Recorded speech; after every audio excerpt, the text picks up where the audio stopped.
Just to go to the next question about the differences, I guess, in raising boys versus girls. So again, we invite our viewers and the panelists to go to the Slido, slido.com. The code number is 4554434. We're asking a question of, in the raising of your boys and girls, is there any difference? Are there certain responsibilities that you would give to one child, over the other, or is it just kind of like the same across the board? So I'll let Curtis, you can just kind of go ahead and tackle that, and then we'll just kind of go down the line. I only have a boy right now, but I imagine if I have a girl, I will kind of see it's hard, because it's one thing to say, I want to raise them with the same responsibilities, but it's another thing of what the world is going to expect from them. And so that brings a little bit of hesitation of how, I interact with them both.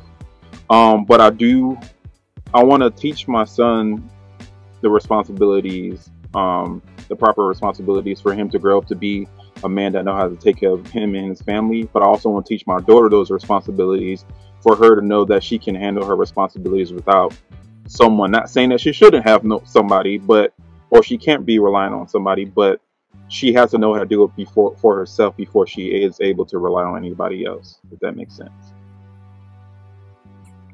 Yeah, that's deep. It was definitely, I'm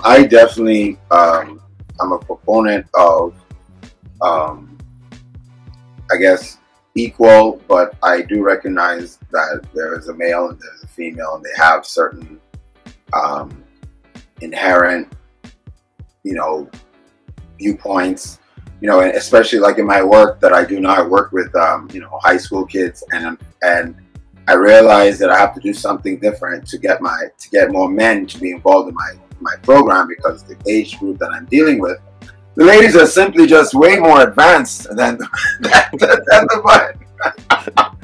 If you see the list of long resumes that these ladies are delivering on me, I don't even know what to do. So by the time I look at the men, I just like, man, if I hire this person, it does look like I'm doing citizen. So, but I know it's unfair, because during that time, ladies are just more advanced, but the men catch up a little bit later, right? So because of things like that, I definitely realize that gender is very important to take into account when dealing with young people.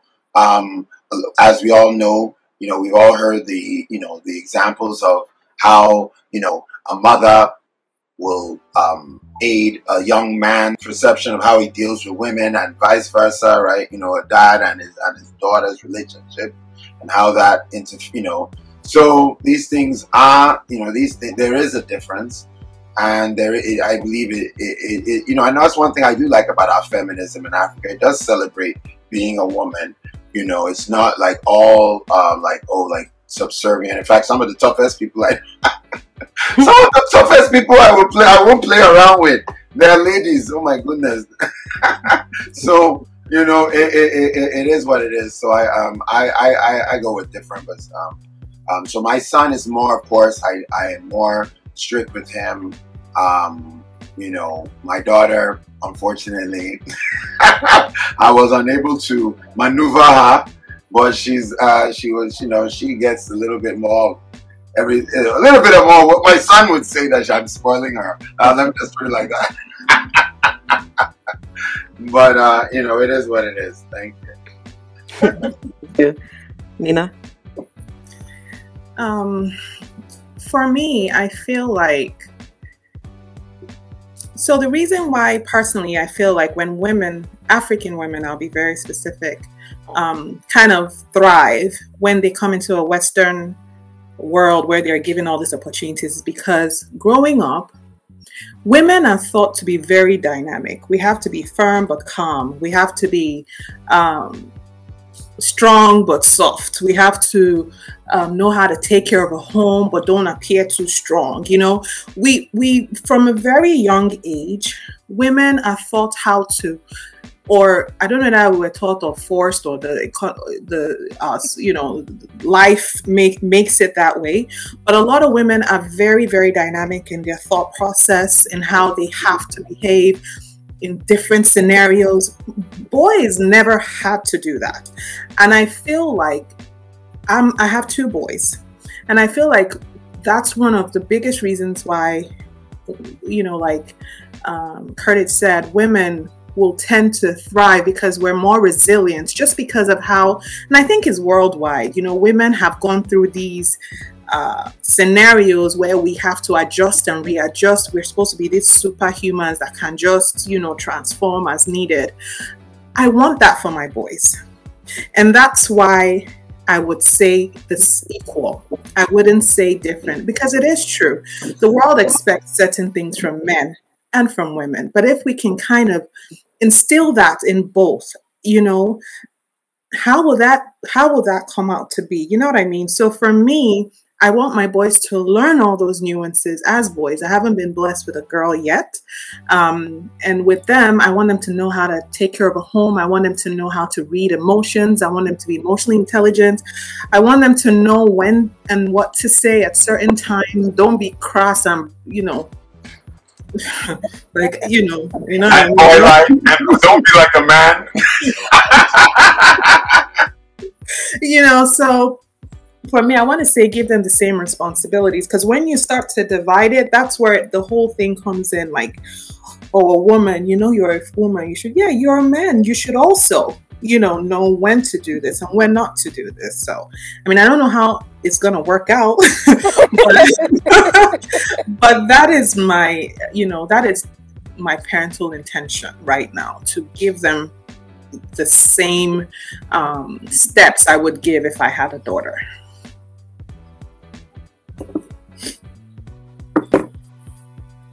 Well, it's definitely worth the try. Parenting is trial and error. No, I certainly want to raise. I only have 2 daughters, and they're 5 and 8, and I haven't been blessed with a son yet. However, when I do have a son, I want to raise him as equal as possible. He has to learn how to be domestic as well. I want my ladies to also know things that men know, as far as like handling finances and all that type of stuff. In fact, when I was growing up, my dad fondly calls me his first son, although I have a brother that's younger than me. He calls me his first son because he literally, anything. In fact, I would have conversations about any and everything about with him. He would show me how to change tires. He would show me how to fix things. I knew how to do all the DIY stuff before it became a thing. And I think that makes me more resilient, strong. So why not teach a woman how to do things that are generally known as a man's role? Why not teach my kids, when I do have a son, how to cook or how to clean or how to just be domesticated, because that comes handy for themselves when they live alone. That comes handy when they're in a marriage. They now are equipped and not afraid to take care of the baby when the wife is not around. They're not afraid to take care of the home when their wife is not around, because quite frankly, sometimes when you enter into a marriage or you hear other people's relationships, it's not so much that the man doesn't want to help. He's afraid. He doesn't know how. So I want to try to instill these tools and concepts early. Therefore, when they grow up, it comes handy. If I can just add to that experience, being like I said, the first and oldest male, that is so true, because my wife has experiences with other wives, and they talk about, oh, you let your husband go shopping, or your husband is cooking, or you let your husband at home with no instructions on how to take care of the baby. And she was like, no, he's fine, he knows what he's doing. And the other wives are always talking about, like, oh my gosh, so I have to leave all these instructions for my husband, and he doesn't know what to buy when he goes to the store. I have to do all that. So it does come in handy, having those experiences growing up as a boy, of how to cook, how to clean, how to take care of a baby, things of that nature. So I just wanted to add that everything I said is not, it's not based off personal experience, because I have zero abilities for male related things. So zero. And it bothered me at some point. Like, my husband knows if the car just stops on the road, I'm taking an Uber. I don't know what to do. I don't know what to touch. The way I was raised, I'm good with nurturing, you know, taking care of the home and things like that. But anything related to fixing, I don't even go near it. I'll just call my brothers, and then they will never even expect me to do it. And that's the thing. What is the expectation?